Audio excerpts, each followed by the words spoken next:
Hi everyone, this is our channel Around My Story. Please like, share and subscribe. Maman de substitution, un titre intriguant, n'est-ce pas? J'avoue, je ne m'attendais pas à devenir maman à un si jeune âge. Mais les circonstances déterminent souvent le chemin que nous devons prendre pour nous-mêmes. C'est grâce à ma mère que j'ai fait ce choix. Mais gardez votre jugement pour la fin. Attendez d'entendre mon histoire. Je m'appelle Rita et j'ai 17 ans. J'étais heureuse de vivre avec ma famille. Mon père était médecin, ma mère était femme au foyer, j'avais 2 petites sœurs, Carla et Sarah, et nous vivions dans un quartier agréable et tranquille. Notre maison était toujours remplie de joie et de rire. Mon père était un père formidable et ma mère était une mère fantastique. Nous jouissions d'une vie stable, jusqu'à ce que ma mère tombe soudainement malade. Elle a commencé à avoir des maux de tête fréquents.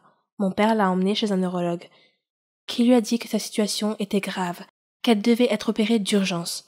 Notre vie a soudainement été bouleversée. Nous sommes devenus tristes et déprimés. Aucun de nous ne parlait beaucoup. Papa essayait toujours de consoler maman. Mais chaque fois qu'il était seul, il pleurait comme nous, les enfants. Notre vie est devenue sombre. Le médecin fixait une date pour l'opération, et plus la date approchait, plus nous étions anxieux. Lorsque le jour est enfin arrivé, nous avons préparé quelques affaires de maman pour les emmener à l'hôpital. Elle avait l'air de penser que c'était la dernière fois qu'elle nous voyait. J'avais un mauvais pressentiment à ce sujet. Quand nous sommes arrivés à l'hôpital, maman m'a appelée et m'a dit « Rita, tu dois t'occuper de ton père et de tes sœurs. » J'ai soudainement paniqué. « Maman, arrête de parler comme ça, ai-je dit. Tu vas guérir et revenir à la maison. » Elle mit sa main sur ma bouche et dit « Bien sûr que je reviendrai, mais tu dois t'occuper d'eux en mon absence. Tu feras ça pour moi ?» Je pleurais, mais j'ai essayé de me calmer et j'ai hoché la tête. Puis le docteur l'a appelée. Elle a serré tout le monde dans ses bras, puis est entrée dans la salle d'opération pour être opérée. Nous avons attendu à l'extérieur de la salle, inquiets. Après un court moment, le médecin est sorti et a appelé mon père rapidement. J'ai su ce qui s'était passé en voyant l'expression du visage du médecin. Mon père est revenu quelques minutes plus tard et nous a regardés. Nous pleurions et il nous a pris dans ses bras. Notre vie est tombée dans une routine misérable et ennuyeuse. Mon père et mes sœurs étaient toujours tristes et je faisais de mon mieux pour essayer de m'occuper d'eux. Un jour, mon père m'a appelé auprès de lui et m'a dit « Tu sais combien je t'aime. » Vous tous. Mais parfois, nous devons prendre des décisions difficiles. Je n'aimais pas ce que je venais d'entendre. Il a dit « Je vais devoir me remarier. » J'ai fait 2 pas en arrière et j'ai dit « Te remarier? Mais pourquoi ?» Et il m'a répondu « Nous avons besoin de quelqu'un qui prenne soin de nous. Je sais que personne ne peut prendre la place de ta mère, mais je n'ai pas attendu qu'il termine. » Et j'ai dit « Papa, je ne prendrai jamais la place de maman. Et personne ne le pourra jamais. Mais je ferai de mon mieux. Je ferai tout ce qu'elle faisait. Je suis assez âgée et responsable. Je peux m'en occuper. D'ailleurs, j'ai promis à maman que je le ferai. » Il m'a regardé intensément et a abandonné tout de suite l'idée de se remarier. Au début, il m'a été très difficile d'apprendre à faire tout le ménage et la cuisine, mais je m'y suis habituée petit à petit. J'ai cherché sur Internet des astuces pour rendre mon travail plus facile et plus efficace. J'ai demandé à mes sœurs de ne pas faire de dégâts à la maison et elles m'ont plus qu'aidée. Je leur achetais des cadeaux. Ma cuisine s'est améliorée après de nombreuses tentatives ratées. Lorsque j'étais fatiguée et que je voulais abandonner, je me souvenais du visage de ma mère, et cela me donnait la force de continuer. 10 ans plus tard, je suis toujours la maman de la maison. Papa ne s'est pas encore remarié. Mes sœurs ont grandi et se débrouillent bien dans leurs études. Notre appartement est toujours propre et nous sommes à nouveau heureux. La route a été longue, mais j'ai fait ce que je devais faire. Et je l'ai bien fait. Émilie et moi sommes devenus meilleures amies au cours de la première année de lycée. Nous sommes liés par notre amour du théâtre. Nous fréquentions les mêmes groupes et suivions les mêmes cours. Il semblait si facile d'être meilleures amies.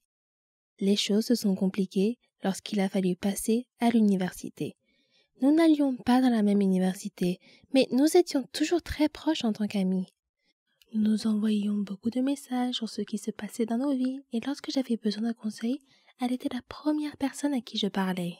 J'ai eu du mal à faire la transition entre le lycée et l'université, où tout semblait si facile.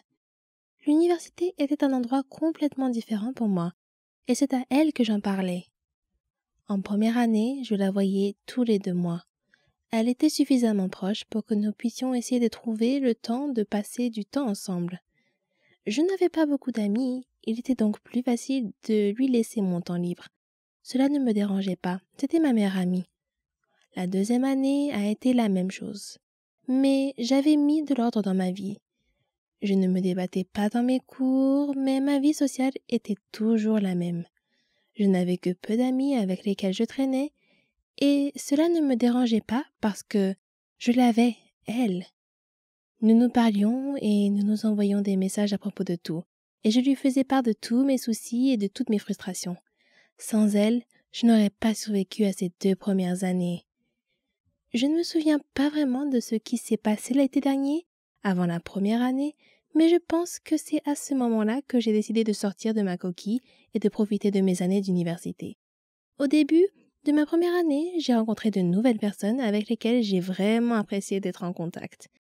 Ils vivaient dans les dortoirs, dans le même couloir que moi, alors il était facile de passer du temps avec eux, même si c'était jusqu'à 2 heures du matin et que nous avions des cours tôt le lendemain matin. Je leur consacrais plus de temps et je ne me rendais même pas compte que j'avais mis ma relation avec ma meilleure amie entre parenthèses. Je ne l'ai découvert que lorsque j'ai essayé de lui parler et qu'elle ne m'a pas répondu. J'ai appris plus tard par ma sœur, qui était également très amie avec elle, qu'elles avaient parlé du fait que je l'ignorais. Elle m'envoyait des messages et je ne répondais pas. Elle essayait de me parler et j'étais trop occupée. Je ne me souvenais pas avoir fait tout cela. Je pensais que j'étais assez constante et que je répondais toujours. Je m'étais attachée à mes nouveaux amis. Ils faisaient désormais partie de ma vie quotidienne et je l'avais inconsciemment remplacé. Les 2 derniers mois de notre amitié, j'avais essayé de lui parler et d'arranger les choses, mais en vain. C'était la fin du semestre. Nous étions toutes les 2 stressées par les examens et les problèmes familiaux et nous ne pouvions pas vraiment parler. Nous avons finalement parlé pendant les vacances d'hiver. Je n'avais aucune excuse pour ce que j'avais fait et lorsqu'elle m'a appelée, je lui ai dit que je ne voulais jamais la perdre. Notre amitié a pris fin ce jour-là. Je me suis assise dans ma chambre et j'ai pleuré pendant un moment pensant à la personne formidable que j'avais perdue. Je me sentais coupable de ce que j'avais fait. J'étais passée à autre chose, sans jamais le lui dire, et c'est là que j'ai fait une erreur. Plus tard dans la nuit, j'ai pris la décision de ne plus prendre mes amitiés à la légère, même si elles étaient à distance. Elle était une partie très importante de ma vie, et je regrette de l'avoir laissée partir. J'espère qu'un jour j'aurai le courage de lui dire à quel point elle était importante pour moi. Elle a tant fait pour moi, même s'il s'agissait d'un simple message pour savoir comment j'allais. Je garde l'espoir qu'un jour nous pourrons redevenir amis. Mais ce n'est pas tout. Émilie écoutait un groupe de filles et au lieu d'essayer de me ramener à la raison, elle a laissé quelqu'un me la voler. J'étais tellement prête à essayer d'arranger les choses, jusqu'à ce que j'entende sa version de l'histoire. Je tiens à lui dire un grand merci. Eh oui, j'ai été aigrie, très aigrie, quand j'ai découvert la vraie raison pour laquelle ma meilleure amie ne me parlait plus autant. J'étais en colère contre elle et je l'ai blâmée pour tout.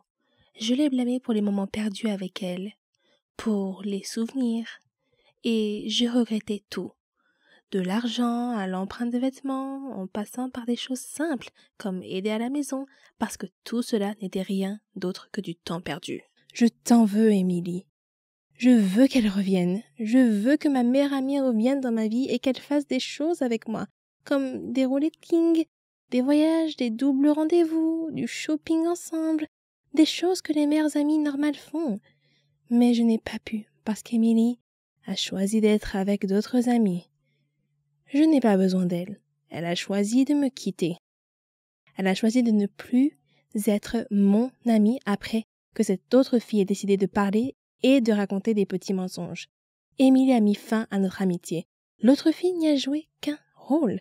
Mais Émilie l'a accueillie et je dois la remercier pour cela. C'est cruel de faire cela à un être humain. Les êtres humains doivent se sentir désirés, ce qui n'est pas le cas. Quant à la fille qui m'a volé ma meilleure amie, assure-toi d'être là pour elle lorsqu'elle et son petit ami traversent une période difficile. Assure-toi d'être là pour lui parler lorsqu'elle a des doutes sur l'univers